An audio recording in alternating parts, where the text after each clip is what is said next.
Baddie Behavior. Baddie Behavior. Classic, we're out and about. Obviously, this is a Baddie original. Baddies, we are back. And I took a little hiatus. I physically couldn't do it all. And that's what I've realized during, January, February, March, April. It's been like 4 months. It just couldn't fit on my plate. And I honestly had nothing to say. To recap where we left off, I started my own clothing brand. It's called Baddie Behavior, the label. If you're watching, you can see I'm wearing it. And then if you're listening, you can go to baddiebehaviorthelabel.com, go to my Instagram, Baddie Behavior, the label. Or check me out on TikTok, Mar the Star, with 2 R's at the end. I just document my life here in New York City, which is also building a brand and just being part of the community and just trying to build something that is coming from within me. So this podcast, it's kind of a little bit of everything. It's not just building my brand. It's like, being a person and being a baddie. It's also a way to work on myself and learn how to articulate. If you know me, I love to create movies. I love to create, obviously, clothing and storylines. Visuals with music, and painting that story is kind of where I feel really comfortable. Growing up, I literally didn't really talk that much. I was pretty introverted. I couldn't hear, so then I had a stutter, and I was in my own world most of the time. And that's kind of where I live still. And so expressing myself verbally is kind of difficult. And if you see me out and about, I'm extroverted. I do enjoy being part of life and all of that, but articulating how I feel on the inside or my designs or what I envision is hard for me. So this is kind of a way to work on that and also connect with myself in a different way with you. And I've been through a lot of experiences in my 32 years of life, and hopefully, I can connect with some of you guys and you're not so alone in things. As you go through each decade, there's so much that you can learn and look back on, but also I have so much to go, which can be exciting and daunting at the same time, depends on where I am in my life. But to preface it, I have severe ADHD, if you don't really know. It's not diagnosed per se, but doctors have said I definitely have it. I don't take medication for it. But as a girl growing up, and ADHD kind of comes in different ways with boys. It's not always so aggressively outward, bouncing off the walls, which I am and we're at times, but it's like an internal race course. I mean, of course, my whole life it's just been I played sports, constantly moving, which is the best thing for you. And college and all of that, and then being in the corporate world in New York, the hustle and bustle, you keep moving, which is great. And creating my own clothing brand, same thing. It's always keep moving, but there's a lot of times where you have to be in your own mind and isolated. And if you don't have a routine and things, it can really spiral. I mean, Paris Hilton has a song, ADHD, and I really resonate with that. She follows me on TikTok. We are mutuals on TikTok. I really look up to her and how she articulates and speaks her mind. When she had her new album came out, the song ADHD, it's a superpower. It really is, but it's also so debilitating. I will be down for the count, can't look at my phone for days, respond to texts. I'm exhausted, exhausted. You can't get me out of bed for a few hours, or I lay on the floor. It's such a roller coaster, and I've just been exhausted I've been working really hard on my clothing brand and my retail job. It's just I wake up at 4 a.m. for 5 a.m. shifts. I'm doing that. Then I come back and I literally have no energy for something else. So it's just been kind of trying to figure out how I can balance. And so Paris Hilton, in her song ADHD, she said, let me pull it up. Paris Hilton, ADHD. Yeah, her whole album's great. Oh.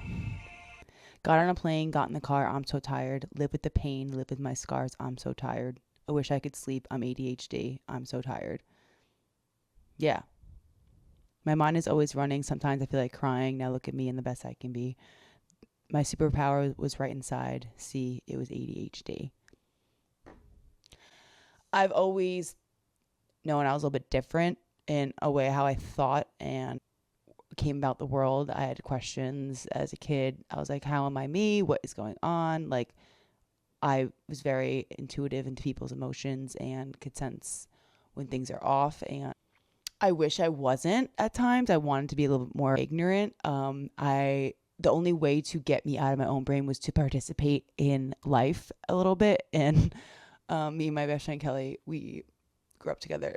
It was like a social experiment. 8th grade, I remember just like seeing what we could get away with in like, just if we say this, if we do that, if we're like not scared to be ourselves, if we were just like, okay, and just like kind of teetered on the line of like what's going to happen. And that's kind of a superpower in a way, because I needed to be stimulated in a way that was like, I got me out of my own head a little bit.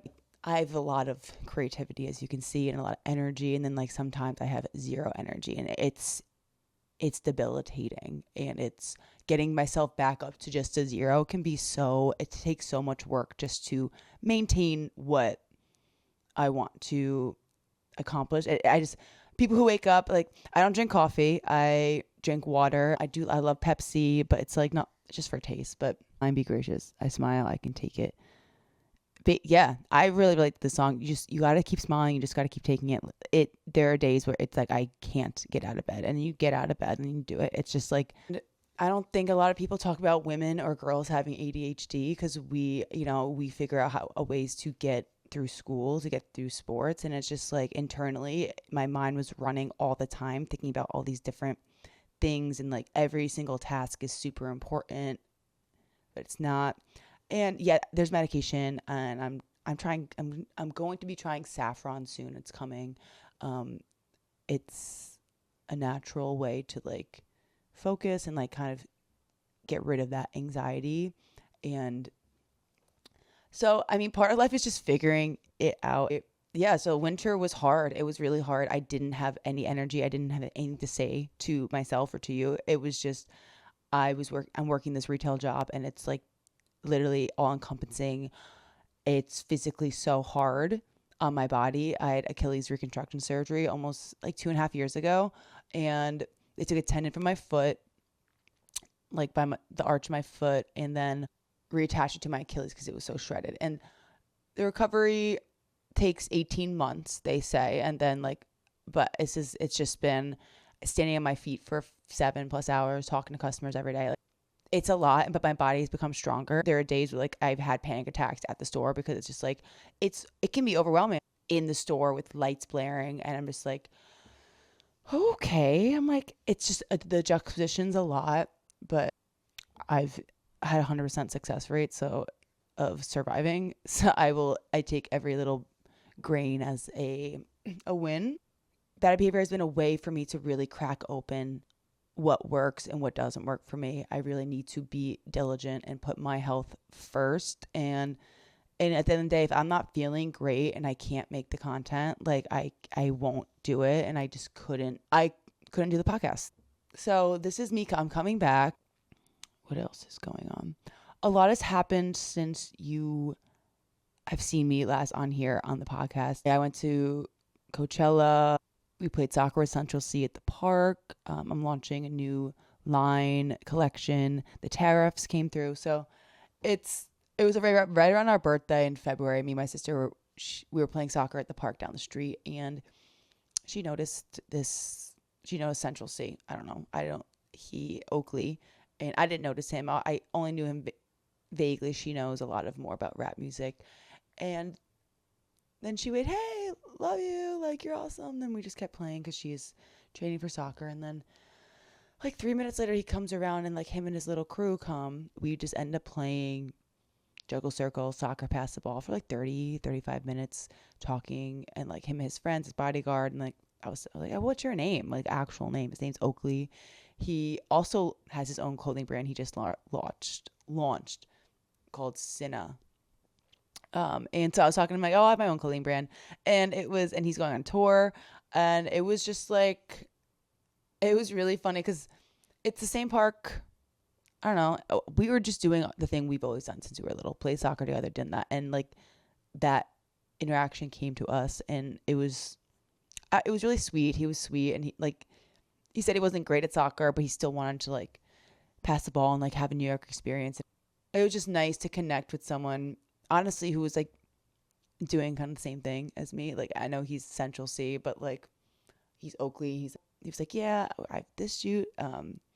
talk about his clothing brand, and I was just like, yeah, I have one too. And it was just, and he's doing so many different things. And I'm just doing the clothing brand, running on my socials, creating the content, designing. Well, I guess I'm doing a lot. I'm just also working with what I have. I'm just working with what the means that's around me and what I have. So now I'm launching things a little bit more differently. The hardest part was setting up my brand last year. I wanted to have a capsule collection, all the pieces together. And to be honest, I don't even know where all of this came out of me. It was just design, boom, boom, boom, and then I have it. So, and then I'm working on top of these pieces to release like more staple items that elevate it. So also my taste changed. The new line is called the Macklemore collection. It's earth tones, browns, French terry, oversized, but in a way that's like wide leg. It's something that's totally different than what I've done before, and it's also part of my vibe. I change my direction all the time. Then I go right back to my other things. This brand is about what I like to do. When I wear outfits in a day, I change like 4 to 5 times. I noticed this during COVID. I had a different activity. I had to go out in Soho, walk around, and I'd go out to, the museum, or I'd go to the movies. Everything in that day I had a different outfit for, and I went to the gym. So that's why I built Baddie Behavior as a capsule collection, because it's how I live my life. And how I live my life, like I said earlier, with ADHD, I move around so much in my mind, physical, and it's something that I can't really change. I don't know how else to think about it, but also I do think, like Paris Hilton said, it is a superpower. I do feel so much. I do see so much. I literally watch TikToks and I cry. If it's a heartwarming story, I see the way I see people. I mean, I'm not sure other people don't feel this. Getting to the middle of like just, homeostasis, like a full-time job, I've learned I need to be really diligent. It's doing my Pilates, which I haven't not done in a long time. It's, making sure I'm going on my own walks, not just walking to there. And it compounds. So like if I'm not doing all the things, I'm just going to the store, working like 6-8 hours, tired, come back, lay, order food. That's not going to compound to something that is amazing. But you have to survive sometimes. And I was just like surviving, trying to make some money to pay my bills. And it's all encompassing starting a brand, and it's so much more money than you think, and so much more time. I know everyone says double it, but like I've spent tens of thousands, like over $50,000 into Baddie Behavior. But that's what it takes to build the brand I wanted, and I am, and I'm very proud of that. And having this brand is a leverage. It's a tool. It opens other doors that I didn't think were possible.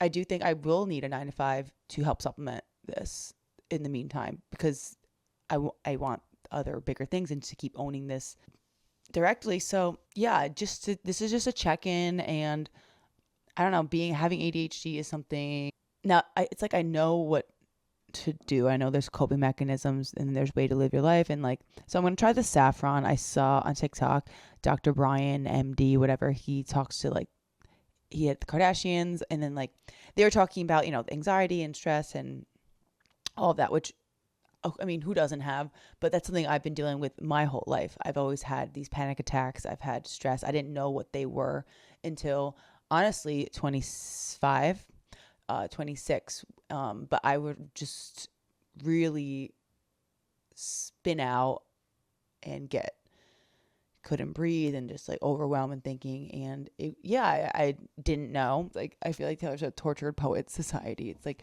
I don't know. If you are this creative, if you are this in tune with the world, like I think everyone kind of is going through this at a point. Like we're kind of all connected. TikTok is really, I've seen other people on TikTok say the same thing, ADHD. Like you see 8 people with ADHD or like high energy out and about, and just like then I've said it numerous times, I need days to like recalibrate and crash out. Sorry, that's just how it is. I would love for it to change. So I'm trying the saffron thing.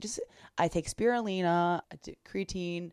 But there's just times in life where it's going to be overwhelming. And then like building your own clothing brand is one of those things that's not for the weak, but also like I chose this. It's a new muscle. I am doing it and I believe in it. I love wearing the clothes I have, and I want other people to experience like the energy and the vibes that I did playing college sports and middle school sports, high school sports, and then just like being on a team, inheriting that piece from my great grandfather, who is a USA Olympian in the 1928 Olympics, just like having that vibe.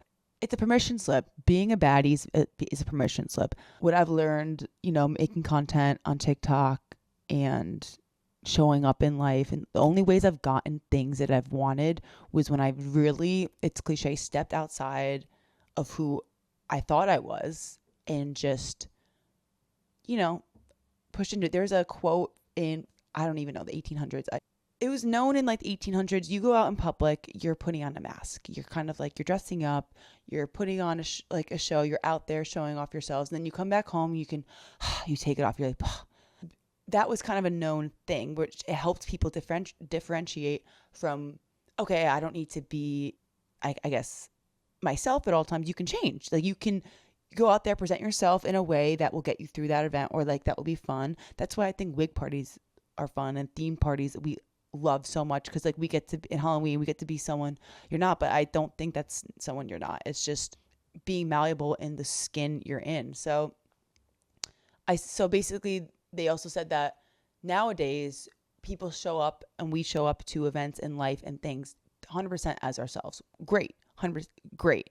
But then we get disappointed when we're exhausted and we feel unseen, or they're like, oh, that's not what I thought it was.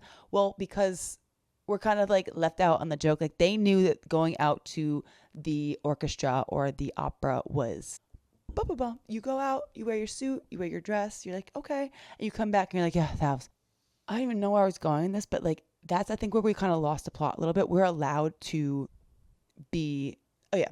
So that's why baddie is like a permission slip. To be a baddie, you can lean into that. You can be like, yeah, I look good in this. Yeah, I can act like this because I'm a baddie.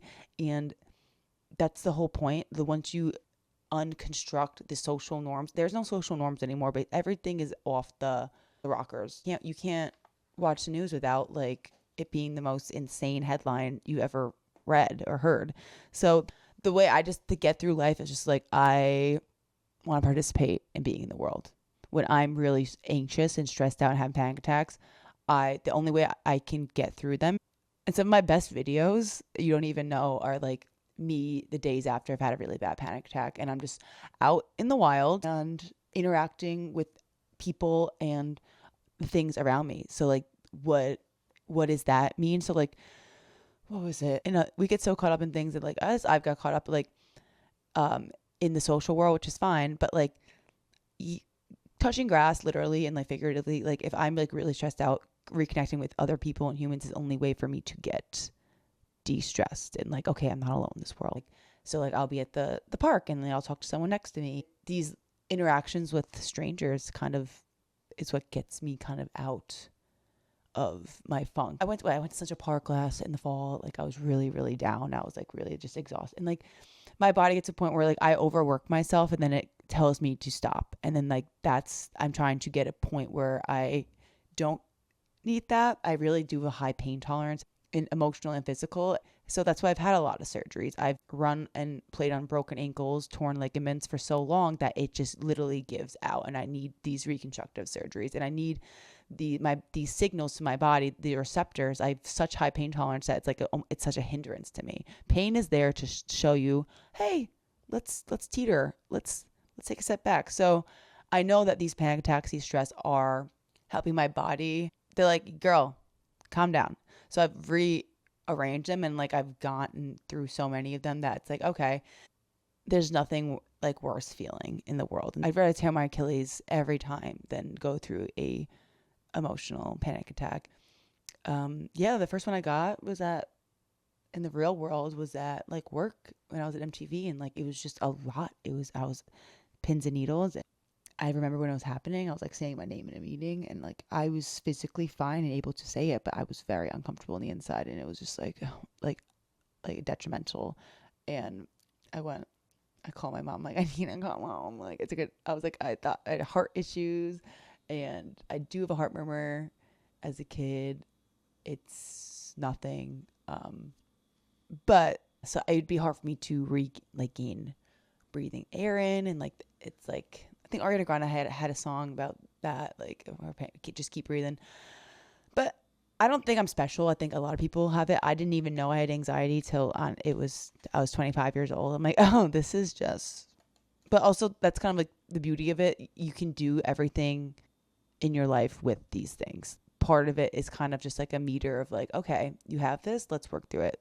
And easier said than done. Like I've literally laid on the floor for hours because I need to ground, and that's where I like to do it. But I want to let you know, if you have anxiety, if you have stress, like you are not alone. I have it. Like your favorite creators on TikTok, they go through it. It's to be seen is scary. And I mean, I don't have anxiety or stress like filming and putting out there. It's like, I mean, obviously after, if it gets millions of views and you're like, oh, and it can be kind of like adrenaline rush. I've had hundreds of viral videos over the past 3 years.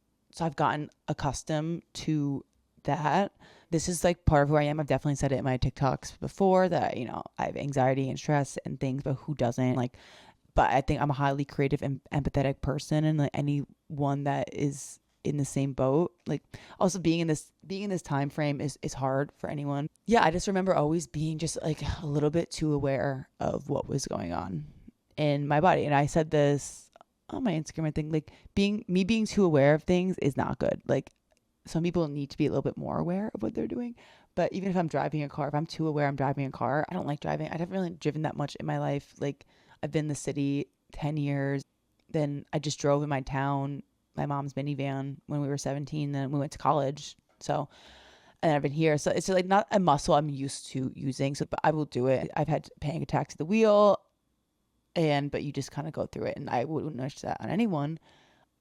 Yeah, I don't even know what this is, but the main thing is like I made myself do my Pilates today, get up, do this, and I need to be more diligent of keeping the routine. Sometimes I keep my routine so well, I'm doing great, and then kind of want to mess it up to feel something different and go out and get the hangover. Hangovers are detrimental to me. I can't do it. It's like I fight for my life every time. So it's just like been figuring out, okay, maybe you don't need those tequila shots.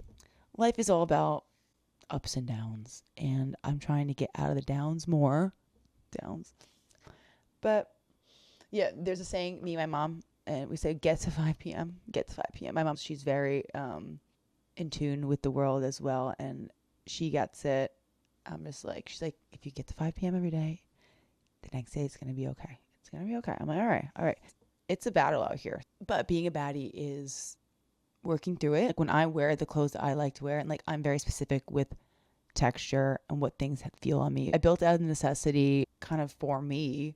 I feel like the world needs more baddies in it, an armor and a way to feel good, and knowing you're not alone, and knowing that you have a team behind you, even when if you do feel alone. No, there's another baddie out there wearing it, like, and they have it. It's just like being connected through that. Everyone's like, oh yeah, we need more community things out in the world, but most of the day people are doing their own thing. Most of the day people are out there going to school, going to their jobs, or building their life. If you're middle school, high school, college, and a lot of the days you are disconnected from your family, your best friends, and your team. And yeah, creating more spaces where you can be part of a team physically is great, but Baddie Behavior is a way to stay connected. Well, it's a string that keeps us all connected. Just kind of knowing you have that is a way to feel calm in its own way. Like, oh, it's even subconscious. If you buy like our sweatsuit and, it says Baddie Athletics, or you have the hat, or like the Crest logo tee, it's like you're part of an institution. You're part of something. It's just a feeling of home. And like home is something you build within yourself. And I'm trying to build a home within myself and with Baddie. And then I want everyone to feel like they can build their own home and their structure with the collections. You buy these pants that are going to last 20 years, and you buy a shirt that's going to last 20 years. You're going to buy a sweatshirt, and it's like your home base, and they're always going to look good because it's classic and it's something that was made with intention. I don't know. That's how I like to view Baddie Behavior. Each collection is a stake, and each piece is something that you can really connect with and just like be, yep, I can wear that. And it's like knowing you have the clothes. And like in soccer growing up, if you were prepared, my dad was like, if you are prepared, you should not be nervous. Everyone that's, and my mom's like, if you're prepared for the test, then you're not going to go in there not nervous. Everyone that's nervous because they didn't run enough, they didn't study enough. And I've been there. Just knowing I have pieces that worked. It's just one more thing you don't need to think about. But the fun thing is picking out what do I go wear with it. That's the kind of thinking that is fun. What I thought was like kind of isolating was shopping at these stores, and like these were the only options that were given to us. I'm like, this is kind of like, it got me like really, really, really like annoyed. I'm like, I want a sweatshirt that looks like this and says this. What the heck? Why wouldn't I make it? And I, if you played sports in middle school, high school, college soccer, like we design sweatshirt, I would say it like this, do it like that. I want it like that. And I'm like, okay, bring that back. Bring that merch mentality back. I would be a Ritzy. I'm like, this is a little bit tacky. It just says sports or like something like that, which is like, I get the sentiment. You're a big mass thing. Mine is, it's very specific to my life and what I've gone through. But I think when you're a writer, when you're a painter, when you're an artist, you create something that's important to you that you see, and then other people can see your version and your vision. I'm not trying to appeal to everybody. And at one point I thought, oh, maybe I should appeal to everyone because that makes it inclusive. Like then that loses the specialness. But I have a shift in like 20 minutes. I got to get dressed and go to that. But this was a little check-in. Yeah, I'm going to keep you updated on other things. But yeah, that was just kind of what I've been really working on. My ADHD has been really, I've been trying to figure out that a little bit more. And it's been a process. And I'm excited to keep learning and evolving. But also excited to let's get it back on track. Also, I think, winter is hard for everybody. Winter is a place at the time of hibernation, and we kind of have to listen to the seasons. I think I said in my other one, and it was a time where I just had to survive and do my shifts and like think and like ideate and get ready for my other launches. And that takes a lot of energy. So that I think I was in that spot to think. And then spring is a renewal. And like, so I listen to my body. I have had to get really good at learning and like kind of knowing. So that's what I've been doing. And I didn't want to abandon you guys, but it was just, wasn't the time. I read the room, and the room was like, and you wouldn't have I would have been like, not fun. I've been trying to learn and also realize that my friends and like people, like they don't care if I can't be the big energy. If I just show, I'm like, if I'm low energy that day or like nonverbal, I really can't, like, that's okay. I don't need to be the court jester. I don't need to be someone who's always like, yeah. And that's something I thought I put that on myself, and no one ever pointed at me, dance. I mean, unless it was a challenge, I would do it. But there's a lot of things I need to unconstruct of myself, and that's part of learning and growing, and also just like being where you're at. If you just communicate with people, it's how I'm feeling, then I think that helps a lot more. Easier said than done. But I gotta go to my shift. I will talk to you very, very soon. All right, bye. Baddie Behavior. Baddie Behavior. Classic, we're out and about. Obviously, this is a Baddie original.